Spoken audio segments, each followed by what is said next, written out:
The Small Business Administration classifies a small business as an enterprise that consists of less than 500 employees. That means 99% of businesses in the United States are considered small businesses. Of the 33 million small businesses out there, 32 million have less than 20 employees. In fact, 27 million employees, I'm sorry, 27 million have no employees at all. All you one man armies out there, shout out. If you are involved in or an enterprise such as this show is for you. Welcome to the Time Wealthy Advantage. Today, let's talk about coaches, professors, or mentors. Oh my. At this time, I'm going to ask you to fasten your seatbelts.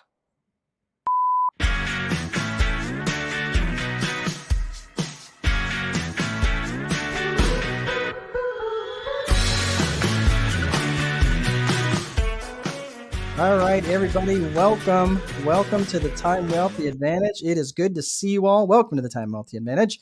I am Mark Dolfini, of course. It is good to see you. And we're going to be talking about do you have a coach, a professor? Where did my cursor go? There we go. Where do you have a coach, a professor, or a mentor? What and is there even a difference? And now I'll tell you one thing. Let me start with coaches. I have had a fair number of coaches in my life. And it's natural to think of maybe if you go back to high school, how many of you out there have had a coach in high school of some sort, right? I had a wrestling coach and I had several wrestling coaches. One was this guy named Gary. Another one was this guy named John Shisa. They were good coaches, right? And I will tell you that they held me to a standard much higher than what I held of myself. And the thing was about the coach, I mean, they taught me a lot of things in my life. They taught me a lot of different things about me, things that I didn't even really know. Right. And I've also had a lot of professors in my life, a lot of people who've taught me some really amazing tactical and strategic and big picture and detailed things, whether I was either, learning economics, maybe I was learning something about accounting, maybe I was just learning something about, just different things, again, about me and my life and all of different things. And they were really dialed in maybe to a really highly specialized area of whatever it was. Maybe it was in business, maybe it was something about my faith, right? Now, I mean, maybe you don't think of a person who's a professor that teaches you something like that. You think you tend to put them in this narrow little box around professors, but we've all had professors in our lives, right? We've had coaches in our lives, we've had professors in our lives, and finally, we've all had people who we refer to as mentors, right? And these mentors in our lives might be someone who is maybe that someone was a relative of ours, or maybe it was a neighbor, right? Maybe it was a big brother or someone who was a big sister or someone who was who just kind of showed you life along the way, right? Or maybe someone you could call and get advice from, right? Or maybe just kind of said, hey, look, maybe they were kind of they saw you going off a direction that maybe wasn't the best direction for you, right? And they kind of maybe nudged you back in that other direction, right? So we've all had coaches, we've all had professors, we've all had mentors in our lives, right? But fundamentally, I'm going to tell you in my case, I'm going to say, and this is again my definition, I know I get some heat for this, but realistically, coaches, in my opinion, fundamentally, they're going to hold you accountable. They're going to hold you specifically accountable for things. Hey, Sean, good to see you. Glad you got to join as a coach, a fellow coach. Good to see you here. But this is exactly right. Like, coaches do something different.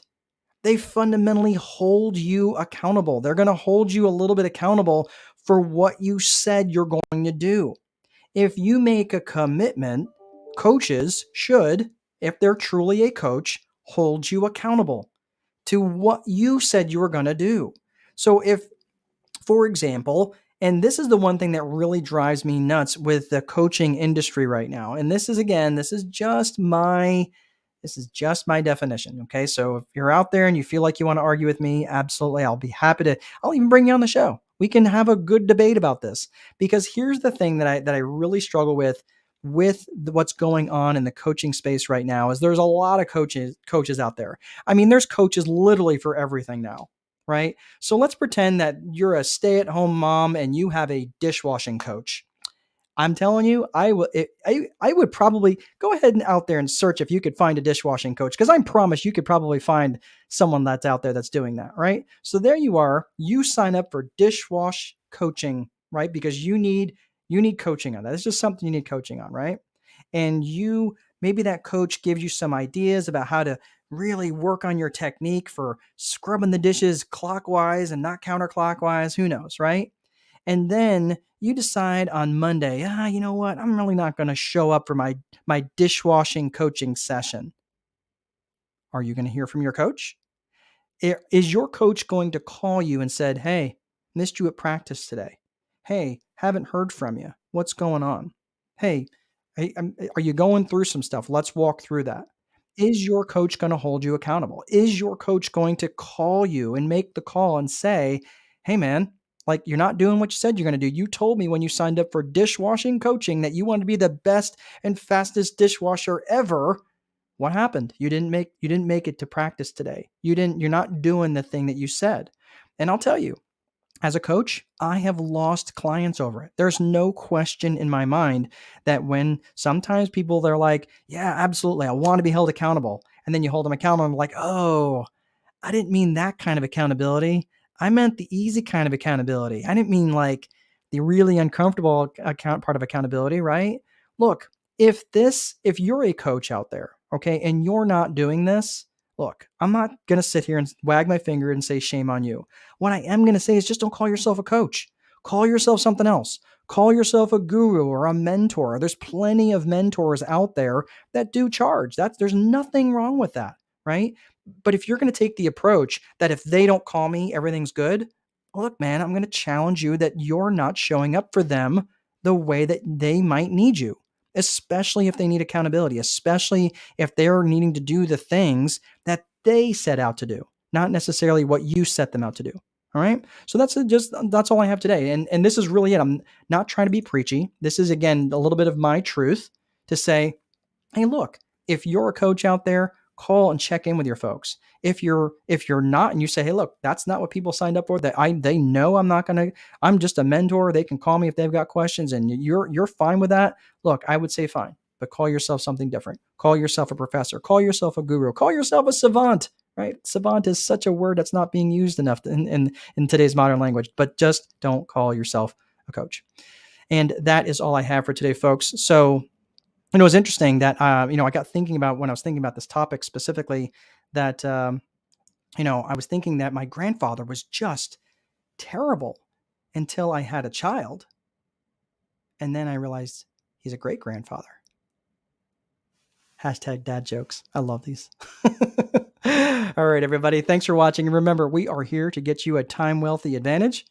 And I'll see you next time.